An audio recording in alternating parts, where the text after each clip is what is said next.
Hello and welcome back to the Stronghold. I'm the Magi, and today we are going to be taking one last look at Modern Horizons 3, specifically to talk about those final crafting decisions now that the season has pretty much run its course in its entirety.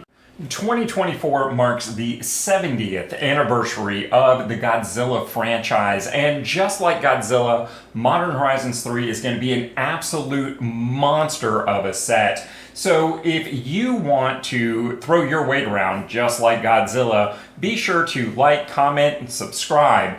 And if you find this video helpful, be sure to share it out on your favorite social media platform. Now, what were we talking about? Oh yeah, right. The community's response on this set was pretty varied, and the final numbers ended up being about 11% between the two extremes of not even knowing what the set was, or saying that they really loved it and planned on being all in and collecting this set. The other three categories tended to split out pretty evenly. And not surprisingly, each one of these subgroups should probably approach their wildcard use a little differently. The good news is if you found yourself in this top category of absolutely loving the set and being all in, you have probably already addressed most of your wants and needs just by following the plan, drafting the set, etc., etc. But if you do still have a few holes in your collection that, well, bother you a little bit, you really shouldn't feel bad about using some of those wildcards to fill that in. Remember, just about every set that you collect is going to generate about 30 uncommons and about 30 higher rarity wildcards just from opening various packs and things like that. So using that amount here at your discretion really shouldn't be a problem at all. This second category, however, is going to be proving a little more complicated, and it's really going to come down to what sort of player you are and how you interact with the Magic the Gathering game through the Arena client. If you find yourself as a competitive, timeless player, or if Brawl is your primary way of interacting with Magic through Arena, then crafting up the fetch lands is going to be a pretty solid move, whether you're getting the Khans of Tarkir versions, the Modern Horizons 3 versions, or those that were recently released through a direct release on Arena as opposed through a set. Obviously, if you're a timeless player, crafting up 4 of these as you need them is certainly an option. But as a Brawl primary player, having a 1-of set is a really solid investment. And to continue that thought, if Brawl is your primary way of interacting with Magic through the client, then certainly using lower rarity wildcards to fill in any missing common or uncommon singles is a very solid thought. And of course, don't forget you do get, again, about 30 higher rarity wildcards for each set that you collect. So spending those to fill in blanks or interesting cards that you plan on playing with is certainly a doable option.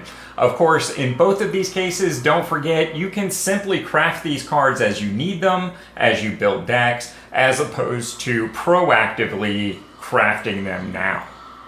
If you find that Historic is more your day-to-day jam on Arena, then investing in one or more of the 3 primary decks available through this set, that being Eldrazi, the modified decks, or the energy decks, is really a solid option that should address most of your needs.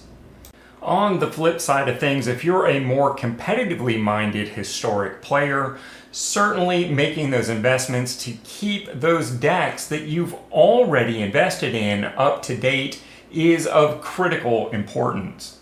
For instance, one of the very first decks that I invested in for Historic was Mono Green Elves, and Modern Horizons 3 definitely introduced not only some viable cards, but real staples. So you can be darn sure I'm going to make sure I have a playset of both Priest and Wirewood Symbiote. as well as a singleton copy of our new legendary elf warrior as a win con. This will allow me to keep the deck budget while also perfectly current, and allow me to evolve as the deck and the archetypes and formats within Historic continue to evolve. And of course, for some of you out there, Historic is probably more of a vacation spot, what I call a palate cleanser format, for when your primary format is maybe wearing a little thin and you need a break, do something different. And in those cases, there's still some cards I think you need to be aware of. These, of course, are the modal double face land cards, giving you a spell or creature on one side and a land on the other. Those that offer 2-color lands will always come into play tapped. And of course, the mono-colored ones give you the option to pay 3 life and bring it into play untapped for immediate mana availability. Now, there are a total of 20 of these, so you're talking about a lot of potential wild cards. My advice, if you find yourself in this palette cleanser group, is to just keep these in mind for the most part and craft them as you develop decks to take advantage of those, be it the color combination or the spell/land effect of them. These are really fantastic and will go a long way on a budget towards giving you a more fun experience in Historic, which of course is really what a palette cleanser is all about. Alright, so let's say you don't see yourself in any of those prior categories that we talked about. You instead see yourself along with the almost 2/3 of our community that was only interested in doing the minimum with Modern Horizons 3, or maybe even less, ignoring it completely or not even really being aware of it. I know this is going to be a tough sell because, well, frankly, a lot of you probably didn't even click on the video. And those that did might already have their mind made up. But there are cards in this set that you should be considering. While I think all 20 of the modal double face land cards presented at Uncommon in Modern Horizons 3 are at least situationally good, there's 4 that I believe really rise to the top and you will reach for over and over again. The first one, of course, is Stomp Stomp, that can be in either a red or a green deck. Don't let this fool you to think it only goes in that color combination. It can work very well in either, both as a land source and, well, really premium removal. Similarly, the Golgari Revitalizing Repast can really work as a nice combat trick at instant speed, allow you to blank your opponent's removal by granting a creature indestructible until end of turn. And oh yes, let's not forget, this is a land that can produce either green or black if needed. Razorgrass Ambush goes into any deck that wants white mana and works as a situational removal piece, requiring that it can only target attacking or blocking creatures. The monocolored lands, again, also have the ability to come into play untapped for the cost of 3 life, or can simply come into play tapped.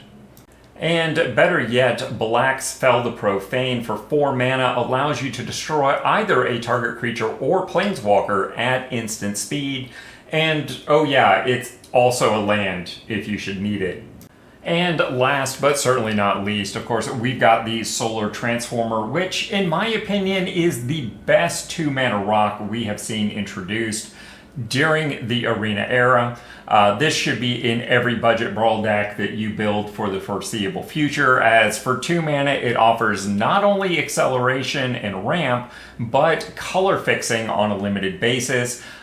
This does not just need to go in decks that care about energy. Any single deck is going to be able to make use of this, particularly in that brawl format. Don't miss out on this one. So there it is, guys. Those are my thoughts laid bare for pretty much any sort of MH3 player I can conceive of. But I want to know what you think. How did you approach this set? How did you splash out with your wild cards, if at all? And before we go, I want to take just a moment to thank my totally awesome patrons for supporting me and allowing me to apply my passion into a community. And of course, before we go, I've got some suggestions for your next step.